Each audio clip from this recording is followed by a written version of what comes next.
अस्सलाम वालेकुम नाजरीन, आप देख रहे हैं आपका अपना कोलार ट्रू न्यूज़ चैनल। आपके अपने चैनल की तरफ से आप जो तस्वीरात देख रहे हैं, ये फुटपाथ पर कारोबार करने वाले के तस्वीरात जो एमएलए को इंतज़ार कर रहे हैं।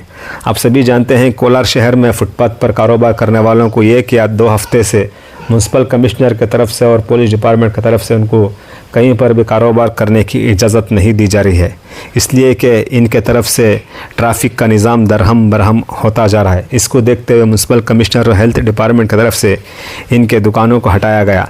इसको देखते हुए इन्होंने हाल ही में कोलार डीसी और केडीए चेयरमैन और म्यूनसिपल कमिश्नर और यहाँ तक के कांग्रेस ब्लॉक प्रेसिडेंट अफसर पाशा से भी इनकी दिल की बात, जो इनके ऊपर जो तकलीफ़ात गुजर रहे हैं वो सुनाए, लेकिन कहीं पर भी इनको इंसाफ नहीं मिला। आज मौका मिला तो आज इन्होंने इनकी बात, जो इनके ऊपर जो तकलीफ़ात गुजर रहे हैं एमएलए को सुनाए। तो एमएलए ने कल इनको एक भरोसा दिया है कि म्यूनसिपल कमिश्नर को और आपको हम तीनों ने बैठकर एक मीटिंग तय करेंगे।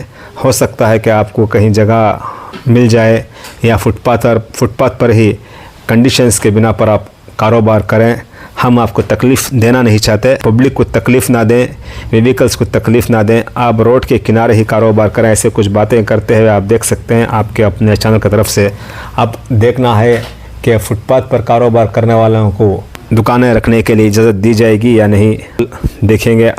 हम भी हो सके तो हमारे चैनल की तरफ से आप तक हर अपडेट आप तक पहुंचाने की कोशिश करेंगे। इसी तरह हम हर वार्ड के, कोलार के अतराफ़ किनाफ के जो भी अखबारात हैं तस्वीरात के ज़रिए आप तक पहुंचाने की कोशिश करेंगे। अगर आपको ये तस्वीरात और चैनल पसंद आए तो आपके दोस्तों अहबाब के मोबाइल तक ज़्यादा से ज़्यादा शेयर करें।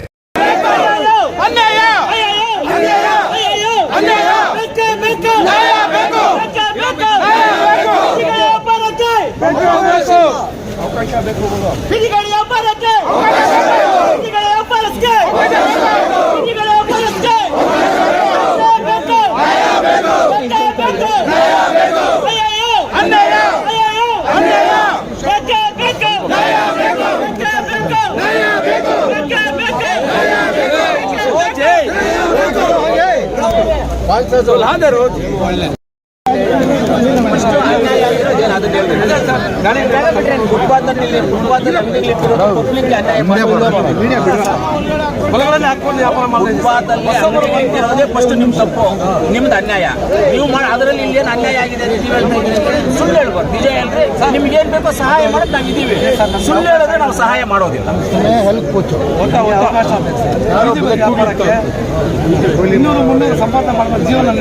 ಅದೇ ನಿಮಗೆ ಏನ್ ಸಹಾಯ ಮಾಡಬೇಕು ಖಂಡಿತವಾಗ್ಲೂ ನಾವು ಸಹಾಯ ಮಾಡೋಕ್ಕೆ ರೆಡಿ ಇದ್ದೀವಿ, ನಾವು ಮಾಡ್ತೀವಿ. ನೀವು ಅನ್ಯಾಯ ಆಗಿದೆ ಅಂದ್ರೆ ಫುಟ್ಪಾತ್ ಮೇಲೆ ಇಟ್ಟು ಲಕ್ಷಾಂತರ ಜನಕ್ಕೆ ತೊಂದರೆ ಮಾಡ್ತಾ ಇರೋರು ನೀವು ಅನ್ಯಾಯ ನೀವೇ ಮಾಡ್ತಾ ಇರೋದು ಅನ್ಯಾಯ. ಅದು ಹೆಂಗೆ ನೀವು ಅನ್ಯಾಯ ಆಗ್ತಾ ಇದೆ ಅಂತ ನೀವೆಲ್ಲ ಹೇಳ್ತೀರಾ? ನೀವು ಅನ್ಯಾಯ ಅಂತ ಅದಕ್ಕೆ ನಾನು ಹೇಳ್ತಾ ಇದ್ದೀನಿ. ಅನ್ಯಾಯ ಆಗ್ತದೆ ಅಯ್ಯಯ್ಯೋ ಅನ್ಯಾಯ, ಅಯ್ಯಯ್ಯೋ ಏನ್ ಅಯ್ಯಯ್ಯೋ ಅನ್ಯಾಯ. ನಿಮ್ಮ ಜಾಗನೇ ಜೀವನ ಮಾಡ್ತಾ ಇದ್ರು, ಹೊಟ್ಟೆ ಹುಡ್ದ ಮಾಡ್ತಾ ಇದ್ರು. ಹೇಳದ್ ಕೇಳಿಲ್ಲ,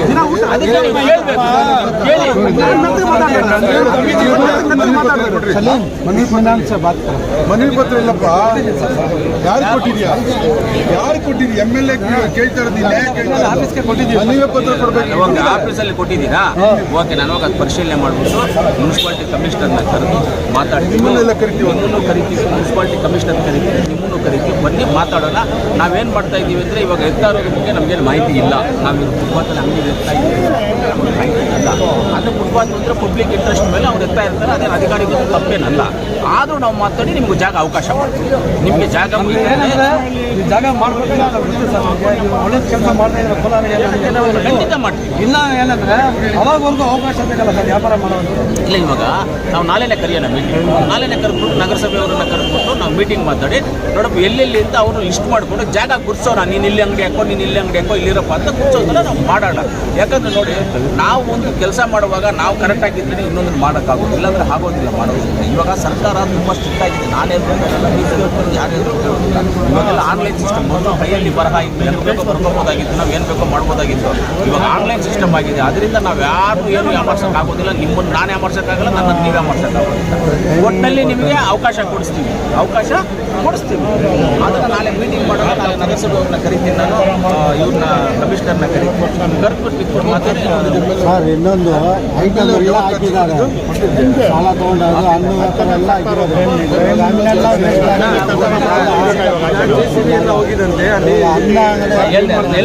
ಹಣ್ಣೆಲ್ಲ ವೇಸ್ಟ್ ಆಗ್ತದೆ. ಏನಿಲ್ಲ ಸರ್, ರೋಡ್ ಪಕ್ಕದಾಗಿ ಆಗ್ತಾ ಇದ್ರೆ ಕರೆಕ್ಟು. 3 ಅಂಗಡಿ ನಾವು ಫುಟ್ಪಾತ್ ಮೇಲೆ ಹಾಕೋದು. ನಾನೇ ರೋಡಲ್ಲಿ ಬರ್ತಾ ನೋಡ್ತೀರಿ, ಫುಟ್ಪಾತ್ ಅಲ್ಲ, ರೋಡನ್ನೇ ಬಿಡಲ್ಲ ರೀ. ಬಸ್ ಸ್ಟ್ಯಾಂಡ್ ಪಕ್ಕದಲ್ಲೇ ರೋಡನ್ನೇ ಬಿಟ್ಟಿಲ್ಲ ರೀ. ಇಲ್ಲೊಂದು ಅಂಗಡಿ, ಹಿಂಗೊಂದು ಅಂಗಡಿ ಇದ್ರೆ ಹಿಂಗೊಂದು ಅಂಗಡಿ, ಅದಕ್ಕೆ ಆಮೇಲೆ ಹಿಂಗೊಂದು ಅಂಗಡಿ, ಹಿಂಗೆ ಇವ್ನು ಹಿಂಗೆ ಮುಂದೆ ಬಂದ್ಬಿಟ್ಟು ನೀನು ಹಿಂಗೆ ಮುಂದೆ ಬರುತ್ತೆ, ಹಿಂಗೆ ಬಂದು ರೋಡ್ಗೆ ಸಮೀಕ್ಷೆ ಮಾಡ್ತೀವಿ, ಎಲ್ಲರಿಗೂ ಒಂದ್ಸಲಿ ಮಾಡ್ತೀವಿ ನಾವು, ನಮ್ಮ ಟೀಮೇ ಸಮೀಕ್ಷೆ ಮಾಡ್ತೀವಿ. ಅದಕ್ಕೆ ನೀವು ಸ್ವಲ್ಪ ಅವಕಾಶ ನಮಗೆ ಬೇಕು ಅಂತ. ಹೌದು, ನಾವು ಅವಕಾಶ ಮಾಡಿಕೊಡ್ತೀವಿ. ಕಮಿಷನರ್ನ ನಾಳೆ ಮೀಟಿಂಗ್ ಕರಿತೀವಿ, ನೀವು ಬನ್ನಿ, ನೀವು ಅವ್ರು ನಾವು ಎಲ್ಲ ಜೊತೆಯಲ್ಲಿ ಕೂತ್ಕೊಂಡು ಮಾತಾಡ್ತೀವಿ. ಇವಾಗ ನೀವು ಹೇಳಿದ್ರಲ್ಲ ಅರ್ಜಿ ಕೊಟ್ಟಿದ್ದೀವಿ ಅಂತ, ಪಬ್ಲಿಕ್ ಎಷ್ಟು ಅರ್ಜಿ ಕೊಟ್ಟವ್ರು ಗೊತ್ತು ನಮ್ಮ ಇದರಲ್ಲಿ. ಫುಟ್ಪಾತ್ ಮೇಲೆ ಅಂಗಡಿಗಳನ್ನು ತೆಗೆಸಿ ಜನ ಓಡಾಡೋಕ್ಕಾಗ್ತಾ ಇಲ್ಲ, ಮಕ್ಕಳು ಓಡಾಡೋಕ್ಕಾಗ್ತಾ ಇಲ್ಲ, ಶಾಲಾ ಮಕ್ಕಳು ಓಡಾಡೋಕ್ಕಾಗ್ತಾ ಇಲ್ಲ ಅಂತ ಒಂದು 500 ಅರ್ಜಿ ನನ್ನ ಹತ್ರ ಇರುತ್ತೆ. ಮುನ್ಸಿಪಾಲ್ಟಿನಲ್ಲಿ 1000 ಅರ್ಜಿ ಇದೆ. ದಿನಾ ಪೇಪರಲ್ಲಿ ಅದನ್ನೇ ಬರೀತಾ ಇರ್ತಾರೆ ನೋಡಿ, ಇವರೆಲ್ಲ ತೆಗಿತಾ ಇದ್ದಾರೆ. ವ್ಯಾಪಾರ ಮೇಲೆ ಅವ್ರಿಗೆ ದುಶ್ಮನ ಏನು ಇರ್ತದ ಗೊತ್ತಿಲ್ಲ, ಸುಮ್ಮನೆ ಬೀದಿ ಬದಿ ವ್ಯಾಪಾರಿಗಳು ಇರಬೇಕು, ಬದಿ ವ್ಯಾಪಾರಿಗಳು ಇರಬೇಕು, ಅವ್ರ ಕುಟುಂಬಗಳು ನಡಿಬೇಕು, ಅವರು ಚೆನ್ನಾಗಿರ್ಬೇಕು. ಅಂದ್ರೆ ಬೀದಿ ಬದಿ ವ್ಯಾಪಾರಿಗಳಿಗೆ ಅಂತ ಒಂದು ಸಿಸ್ಟಮ್ ಇದೆ, ಎಲ್ಲಿ ಇಟ್ಕೋಬೇಕು, ಏನು ಇಟ್ಕೋಬೇಕು ಅಂತ ಇದೆ. ಆ ಸಿಸ್ಟಮ್ ಪ್ರಕಾರವಾಗಿ ನಾವು ಹೇಳ್ತೀವಿ, ನಗರಸಭೆಯವ್ರ ಕೈಯಲ್ಲೇ ನಿಮ್ಗೆ ಹೇಳಿಸ್ತೀವಿ. ಆ ಪ್ರಕಾರವಾಗಿ ನೀವು ಹೋಗಿ ನಾಳೆ ಒಂದು ಮೀಟಿಂಗ್ ಮಾಡಿ ಅವ್ರನ್ನೆಲ್ಲ ಸೇರಿಸ್ಬಿಟ್ಟು ಮಾಡೋಣ.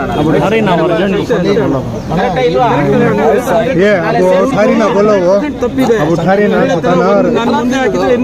ಸ್ವಲ್ಪ ಮುಂದೆ ಆಗ್ತದೆ, ಅದು ತೊಂದರೆ ಆಗೋದು. ಗಾಡಿ ಈಗ ನಮ್ಗೆ ತಲ್ಲೋ ಗಾಡಿ ಇದೆಯಲ್ಲ, ಇವಾಗ ಇದು ರೋಡ್ ಇದೆ, ರೋಡು ತಲ್ಲೋ ಗಾಡಿನ ಈ ಸೈಡಲ್ಲಿ ಹಿಂಗೆ ಇಟ್ಕೊಂಡ್ರೆ ವ್ಯಾಪಾರ ಮಾಡ್ಕೋಬಹುದು. ಹಿಂಗಿಡ್ತಾನೆ ಅಂದ್ರೆ ಹಿಂಗೆ ಇಟ್ಕೊಂಡ್ರೆ ನಿಮಗೆ 3 ಫೀಟ್ ಹಿಂಗೆ ಬರುತ್ತೆ, ಹಿಂಗೆ ಇಟ್ಕೊಂಡ್ರೆ 6 ಫೀಟೋ 5 ಫೀಟೋ ಬರುತ್ತೆ. ಹಿಂಗೆ ಉದ್ದ ಹಿಂಗೆ ರೋಡ್ ಗಡ್ಡೆ ಇನ್ನೊಬ್ಬ ಏನು ಮಾಡಿದ್ವಿ, ಹಿಂಗೆ ಇಟ್ಟಿದ್ರೆ ಇನ್ನು ಸ್ವಲ್ಪ ಹಿಂಗೆ ಇಡ್ತಾನೆ. ಇವ್ನು ನನಗೆ ಕಾಣಿಸಲ್ಲ ಅಂದ್ಬಿಟ್ಟು ತಿರ್ಕೊಬಂದು ಇವ್ರು ಹಿಂಗಿಡೋದು ಕಾಣಿಸಲ್ಲ. ಇದು ಅವರವರಲ್ಲಿ ಮಿಸ್ಟೇಕ್ಗಳಾಗಿ ಇದು ಪ್ರಾಬ್ಲಮ್ ಆಗ್ತಾ ಇರೋದು. ಸರ್, ಒಬ್ರಿಗೆ ಒಂದೊಂದು ಅಂಗಡಿ, ಇದು ಮನೆಯಲ್ಲಿ 4 ಜನ ಇದ್ದಾರೆ ಅಂತ ಹೇಳ್ಬಿಟ್ಟು ನೀವು ತಪ್ಪಾದ್ರೆ ಇದು ಒಬ್ರಿಗೆ ಯಾರಿದಾರೋ ನಾಳೆ ನಾವೆಲ್ಲರೂ ಸೇರಿ